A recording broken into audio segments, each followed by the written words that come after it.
سیدنا امام زین العابدین رضی اللہ تعالیٰ عنہ کے بارے میں ابن شہاب زہری کہتے ہیں کہ میں نے ایک دن بارش میں دیکھا کہ امام صاحب نے ایک بڑا وزنی تھیلا اٹھایا ہوا اور جا رہے ہیں۔ میرے ساتھ میرا غلام تھا، خادم تھا، ملازم تھا۔ میں نے کہا حضور اس کو دے دیں، یہ لے جاتا ہے۔ تو فرمانے لگے نہیں، میں خود ہی اٹھاؤں گا۔ میں نے کہا حضور مجھے دے دیں، پھر میں اٹھا لیتا ہوں، کہاں جانا ہے؟ فرمانے لگے میں نے سفر کرنا ہے، تو یہ زاد راہ ہے جو میں نے اٹھایا ہوا ہے، سفر کی ضرورت کا سامان ہے۔ کہتے میں سمجھا کہیں دور سفر پہ جا رہے ہیں، پر صبح نماز میں میری ملاقات ہو گئی، تو میں نے کہا حضور آپ گئے نہیں، آپ تو رات سفر پہ جا رہے تھے۔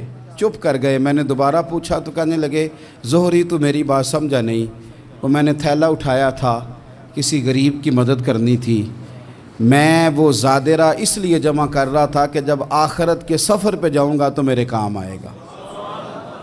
100 گھر تھے مدینہ منورہ میں، 100 گھرانے جن کے گھر میں 3 وقت کا کھانا پہنچتا تھا، ان کے بچوں کے ان کے لیے کپڑے پہنچتے تھے، ضروریات کا سارا سامان پہنچتا تھا، لیکن ان 100 گھروں کو پتہ نہیں تھا کہاں سے آتا ہے، نہیں پتہ تھا۔ کوئی بیٹھا ہوا مجھے دور دعا دیتا ہے۔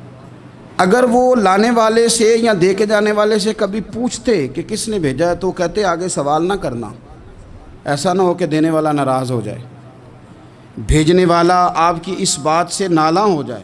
یہ ہمیں حکم نہیں ہے، پہنچانے کا حکم ہے، بتانے کا نہیں۔ اور یہ کام ایک دن نہیں ہوا، یہ سالوں ہوتا رہا۔ پھر اچانک 2-1 دن ایسے گزرے کہ وہ لنگر آنا، وہ کھانا آنا بند ہوا۔ اب وہ 100 کے 100 گھر جب پریشان ہوئے تو ان کی ایک دوسروں سے بھی ملاقات ہوئی۔ انہوں نے کہا پتہ تو کرو، جو سالوں تک ہماری کفالت ہوتی رہی تو معاملہ کیا ہوا؟ جب لوگوں نے خبر گیری کی تو پتہ چلا جس دن سے امام زین العابدین کا وصال ہوا ہے، اس دن سے یہ کھانا اور یہ لنگر ہمارے گھر آنا بند ہوا ہے۔ پھر وہ بیوہ عورتیں روئیں، پھر وہ یتیم بچے تڑپے، اور پھر جب ان کے حالات اس قدر زیادہ آزردہ ہوئے، پھر پتہ چلا کہ یہ کہیں اور سے نہیں آتا تھا، یہ زہرا پاک کے لال کا طریقہ تھا، یہ مولا علی شیر خدا کے پوتے کا کمال تھا کہ وہ یہ چیزیں یہاں پہنچایا کرتے تھے۔